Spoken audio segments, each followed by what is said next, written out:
After returning from a week-long international trip, I was left stunned when my mother-in-law, Carol, called with an oddly triumphant tone.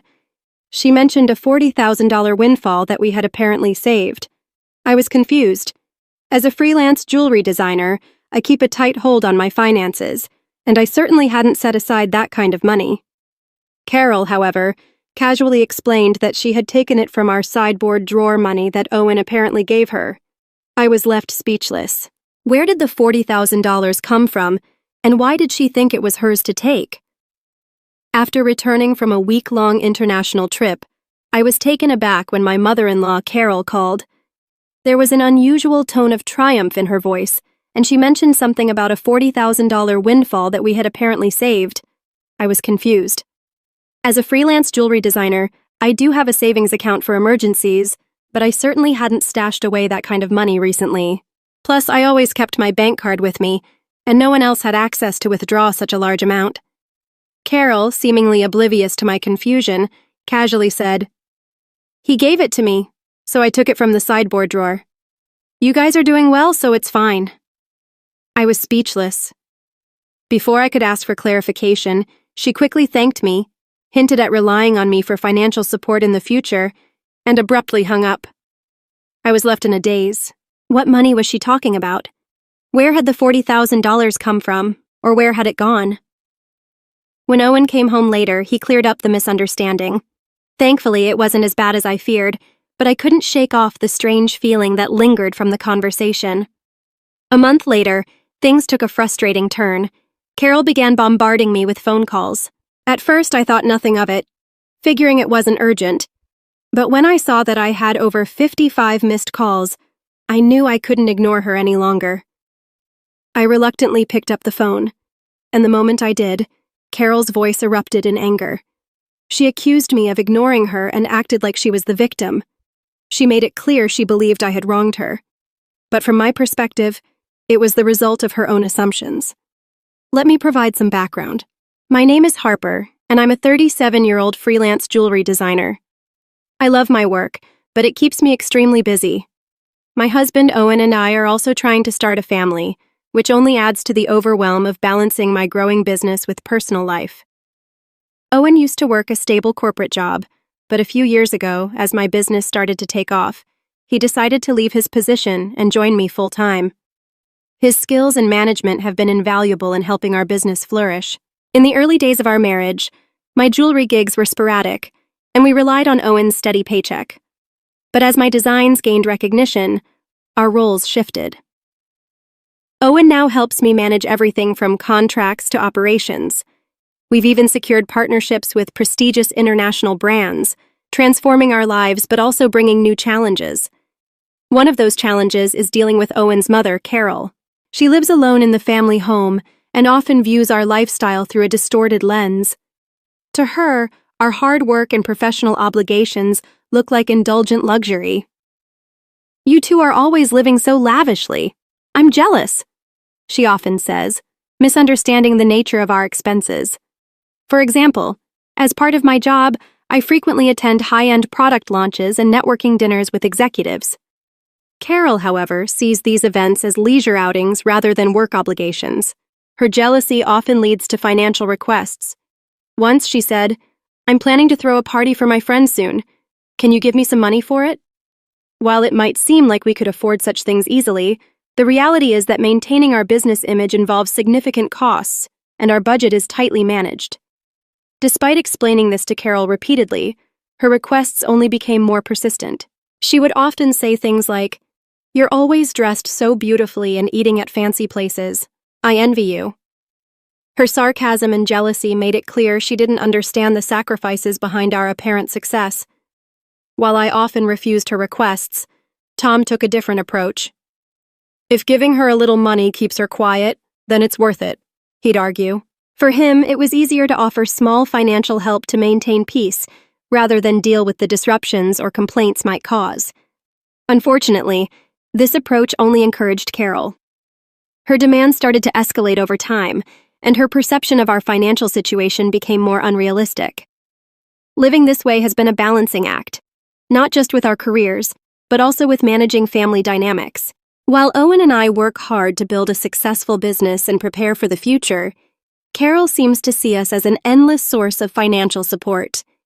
Little did I know her assumptions would soon lead to even bigger misunderstandings. Recently, Carol expressed a desire for a new dress to wear to an upcoming gathering. She even came over to our place to pester Owen about it. "Wouldn't a two-piece suit work instead?" Owen suggested, trying to steer her towards something more practical. But Carol wasn't having it. She argued that while there might be cheaper options, what she wanted was a high-end outfit. I tried to explain that her choice was unnecessarily expensive, but she immediately countered, saying, "It's a fancy party. I can't be the only one there in old clothes." To make matters worse, she insisted she needed a matching handbag to go with the outfit, leaving Owen and me completely exasperated. To help manage her frequent requests, Owen had previously set up a credit card in Carol's name for her personal expenses. Initially, she went overboard with her spending, and Owen had to caution her about sticking to reasonable limits.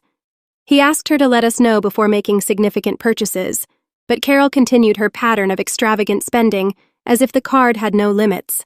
One day, Carol proudly told us, "I discovered an exquisite ring and couldn't resist buying it, but I regret not informing you beforehand. The bill was quite high." This left Owen and me in a tough spot. Her unrestrained spending was becoming unsustainable for us.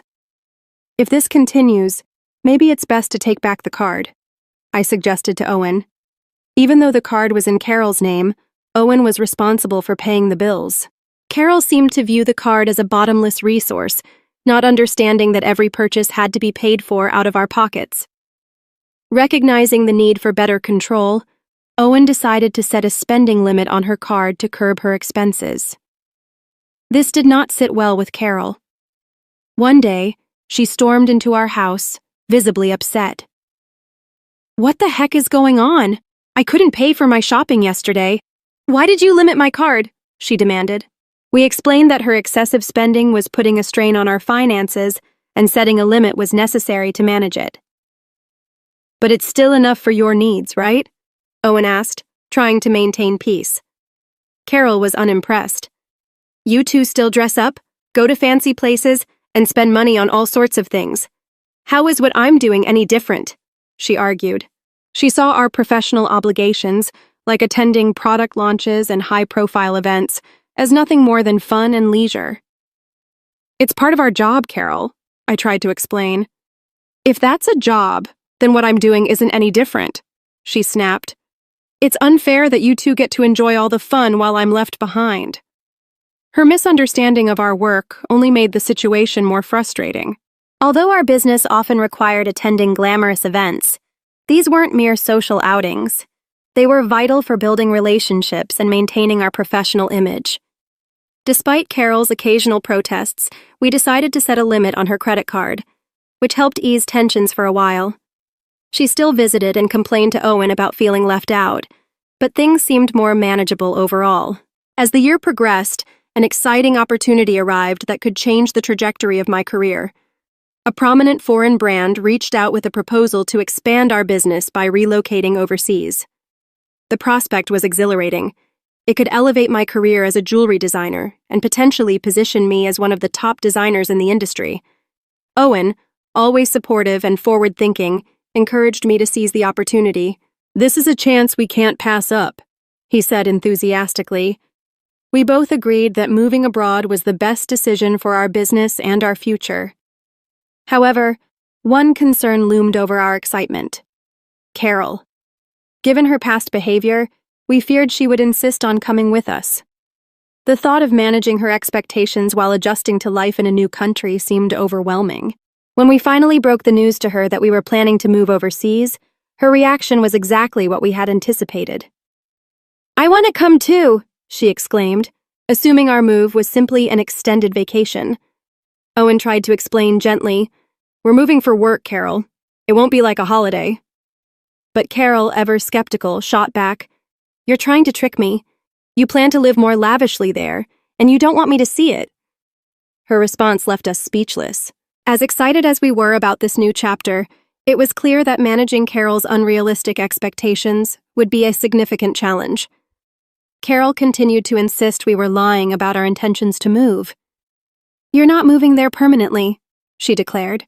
"You'll come back after your work is done." I tried to reassure her.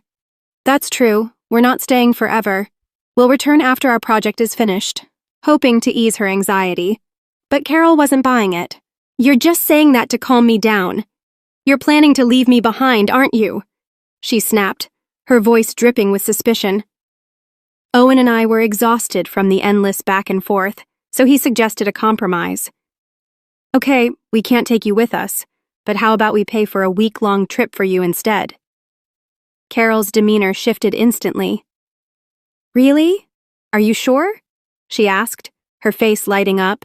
"We'll cover your flight and hotel, but you'll have to manage your other expenses," Owen clarified. Carol seemed satisfied with the arrangement, and for a brief moment, we thought the issue was settled. But peace was short-lived. A few days later, while Owen was busy finalizing arrangements for the move, Carol showed up unannounced. "Hey, Harper, I've been thinking. I want to shop over there too. Can you give me some money for that?" she asked, her eyes hopeful. "What about the card Owen gave you?" I asked, knowing she already had a credit card for personal expenses. Her face fell. "Well, Owen took it away from me the other day," she confessed. It turned out that Owen had confiscated the card after Carol had overspent once again. With the added complication of international currency rates, he had decided it was best to cut off her access altogether.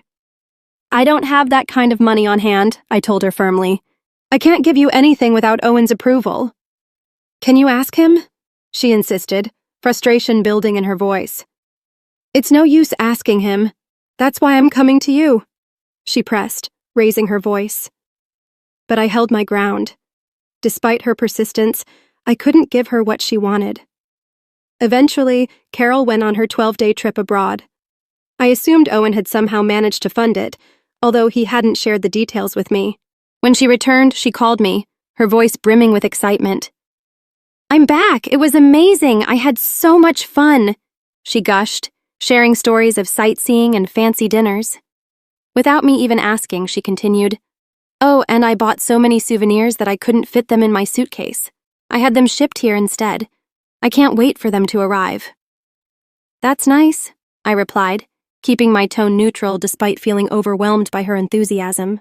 "Thanks to the money you saved up, I had a blast," she exclaimed, catching me off guard. "Saved up money? What are you talking about?" I asked, alarmed. I had no recollection of setting aside money for her. "I found it in the sideboard drawer in your house," she replied casually. "It was $40,000.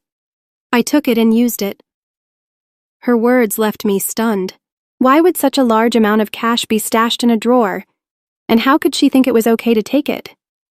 Trying to stay calm, I said, "Carol, taking money from our house without permission is theft, even if you're family. Do you understand how serious this is?" Carol shrugged off my words. "That's why I'm telling you now. I used it. Consider it a post-fact report," she said unapologetically. "I have no idea where this money came from, but if you took it and spent it without telling anyone, that's a crime," I explained. "And if Owen had set it aside for something important, it's even worse." Carol didn't seem fazed. "You two live so extravagantly. Why can't I have a little of that? Think of it as doing a favor for your parent. It's not a big deal, right?" she rationalized, her tone filled with entitlement. "It's one thing to ask for help," I replied, still in disbelief. "But taking money without asking is not okay. I'm glad you enjoyed your trip, but I'll have to discuss this with Owen when he gets back." Carol, undeterred, said confidently, "Owen will understand. After all, I'm his mother, and $40,000 isn't much to him." That evening, when Owen returned home, he seemed troubled. "Harper, do you know about the money I left in the sideboard drawer?" he asked urgently. "What money?" I asked, already suspecting the worst. 15 days ago, I withdrew $40,000 from the bank for an urgent payment, but now it's gone. Keeping such a large sum in the drawer was careless, but I needed it readily available for a transaction. Do you know anything about it? It all clicked. Carol's earlier call, her stories about the trip, and her casual mention of taking money. It was Owen's money she had spent. "Owen," I said. "Carol called me today to thank us for $40,000 and said she had a great time on her trip. I didn't understand what she meant until now." Owen's expression shifted from confusion to frustration as he realized what had happened. "She took the money?" he asked, his voice filled with disbelief. The situation had escalated far beyond the usual family drama, and we both knew it wasn't going to be easy to resolve. I sat down, trying to make sense of everything that had just unfolded. Owen had told me the $40,000 Carol had taken was his, but I still couldn't wrap my head around why it was withdrawn in cash. "Owen, why did you withdraw such a large sum of cash? We usually handle payments through bank transfers, especially for the business. Why the sudden shift to cash?" I asked, still confused by the situation. Owen let out a weary sigh, clearly drained. After I reduced the limit on Carol's credit card, she started secretly borrowing money from multiple sources: consumer finance cards, credit cards, and even one she opened without telling us. When I found out how much debt she'd racked up, I took all her cards away to stop her from spiraling further. I withdrew the cash to pay off her debts directly, bypassing the bank so our business accounts wouldn't get affected. I wanted to handle it quietly, especially since we're moving abroad and won't be able to manage things for her anymore, he explained. He paused, looking conflicted. I intended for this to be a way of wrapping things up before we left, but Carol didn't use the money for that. She blew it all on her trip. Hearing this, a wave of anger and frustration hit me. Owen's intentions had been good. He was trying to help Carol get back on track, but her actions had completely undermined his efforts. As the weeks went by, we focused on preparing for our overseas move, but Carol's calls grew more frequent and impossible to ignore. When I finally answered one of her calls, I could hear the desperation in her voice.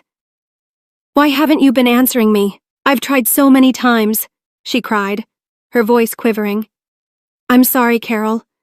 I've been busy with packing for the move. What's going on?" I tried to stay calm, unsure of what to expect. "It's everything, Harper. They're asking for payments every day. It's too much," she confessed, almost breaking down. "Have you contacted Owen about this?" I asked, hoping she'd gone to him first. "He's blocking me. I can't get through to him at all. Harper, you're my only hope now. Please help me," she pleaded. In that moment, I realized how deep Carol's financial mess had gotten. With Owen refusing to engage and cutting off her access to money, she was turning to me as her last hope. The situation was more tangled than I had imagined. When Owen returned home, I filled him in on Carol's desperate pleas.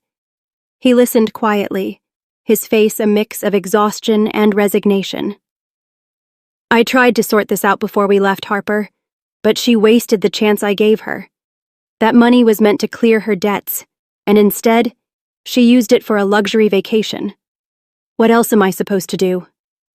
His frustration was palpable, but I still felt uneasy about cutting her off completely. With our business expansion underway and our financial resources already stretched thin, we couldn't afford to take on Carol's burden, especially after she had misused the money we had given her.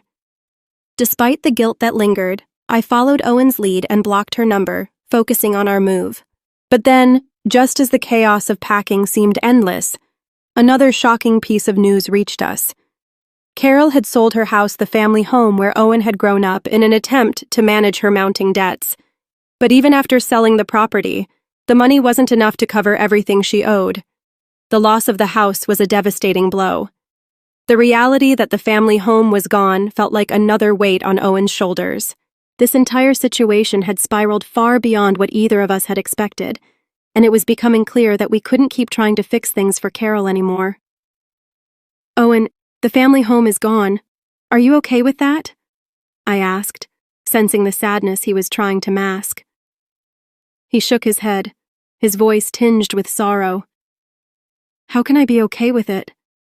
That house was where I grew up, where so many memories were made, but there's nothing we can do now. It's her choice, and we're not in a position to help anymore." Losing the house felt like losing a piece of Owen's childhood, a profound and irreversible loss. It was heartbreaking to see him wrestle with these emotions while knowing there was no way to salvage the situation. The house, a symbol of stability and family, was gone, and with it, a part of Carol's ability to recover from her financial chaos. As we prepared to leave for our new life overseas, the weight of what had transpired lingered heavily. Carol's actions had strained our relationships, depleted resources, and left Owen with the painful realization that he could no longer shield his mother from the consequences of her own choices. The move promised a fresh start, but it was bittersweet, knowing we were leaving behind not just our old life but also unresolved family turmoil. The loss of a family home is a profound experience, one I had endured earlier in life when my parents' house was taken away. Watching Owen go through a similar ordeal brought back those emotions, but his situation felt even more complicated. Unlike my past, Owen wasn't just losing the physical place where his earliest memories were formed, he was losing a deep emotional sanctuary. To make it harder, his mother, Carol, was still alive, a painful reminder of the circumstances that led to this loss. Describing the loss of a family home is difficult, as it's more than just a structure made of bricks and wood. It's about the sense of security and the comfort of knowing there's always a place to return to a constant amidst life's inevitable changes. The house becomes a repository of memories, history, and identity, something that Owen could no longer hold on to. The absence of this familiar anchor weighed heavily on both of us as we prepared to step into a new chapter of our lives, far away in a different country. Carol, now living in a modest apartment, faced a harsh new reality. Her days were consumed by managing mounting debts and working part-time just to get by. For someone her age, finding steady work was not only difficult, but often exhausting and unfulfilling. The life she now led was a stark contrast to the reckless spending and financial freedom she had once enjoyed. While I couldn't ignore the sympathy I felt for her, I also understood that her current predicament was a direct result of her own poor financial choices. Life has a way of teaching us hard lessons, and Carol was no exception. Her situation served as a cautionary tale, a reminder that financial responsibility is essential at any stage of life. No matter how comfortable things may seem, without restraint and planning, everything could unravel.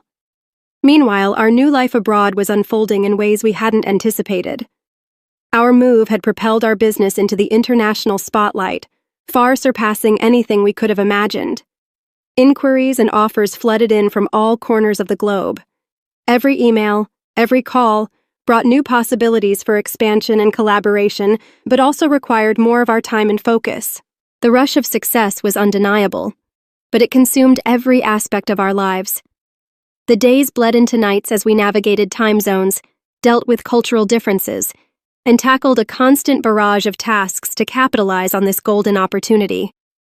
Yet, in all this excitement, our personal lives seemed to take a back seat. The dream of expanding our family, something Owen and I had talked about for years, felt increasingly distant. We told ourselves that we would revisit it once things settled down, but deep down, we both knew the demands of our business would not ease anytime soon. Owen, in particular, felt the strain of balancing his roles as a partner in life and business. He was constantly juggling logistics, client management, and a myriad of other responsibilities. We found ourselves asking the same question over and over. How do we make room for the life we want while managing the pressures of the life we've built? Sometimes, I would stand by the window of our apartment, gazing out at the sprawling cityscape. The neon lights stretched into the night sky, blending into the blur of our own hectic lives. This city, vibrant and relentless, had become our new home, yet it felt in stark contrast to the quiet, familiar streets we had left behind. The life we were building here was filled with promise, but also challenges we hadn't expected. It was thrilling, but overwhelming. Amid all the excitement and chaos of our new chapter, my thoughts often wandered back to Carol and the lessons her situation had taught us. Her financial recklessness and the consequences she faced were a sharp reminder of how our choices shape our future. Every decision we make, whether personal or professional, impacts not just our present, but also the legacy we leave behind. As I reflected on this, I realized the importance of finding balance. Our pursuit of success couldn't come at the cost of the relationships that truly mattered to us. While our business achievements brought us pride, they were not the sole markers of a meaningful life. Owen and I made a vow to approach this chapter with mindfulness, balancing our ambitions with our personal well-being. After all, true success isn't just about reaching the top. It's about the journey and the people we share it with. Is it worth all the sacrifices we've made for success if it costs us everything we once valued, including the relationships that should matter most? After months of escalating tension and Carol's continuous financial manipulation, Owen and I finally reached a breaking point. We tried to help her, but her reckless actions led to the loss of the family home, further straining our relationship with her. Now, in a new country with a thriving business, Owen and I are faced with a similar question. Can we maintain balance in our lives without losing ourselves to our ambitions? The pain of losing Carol's trust and seeing her struggle serves as a cautionary reminder of the consequences of our choices. From the perspective of personal responsibility, the situation with Carol has been a profound learning experience. Her financial recklessness not only affected her, but also reverberated through our family, leading to strained relationships and, ultimately, the loss of her home. While it's heartbreaking to see her facing the consequences, it's clear that Carol's choices were the driving force behind her downfall. This has led Owen and me to reassess our own actions. Our business is thriving, but at what cost? We must balance ambition with empathy and ensure that our success doesn't come at the expense of the relationships we've built. Is it possible to achieve our dreams without losing the things that truly matter, like family, love, and the integrity of our personal lives? How do you balance your professional ambitions with your personal relationships? Have you ever been in a situation where success came at a cost? Share your thoughts below and don't forget to like and subscribe to stay updated on our journey toward finding that balance.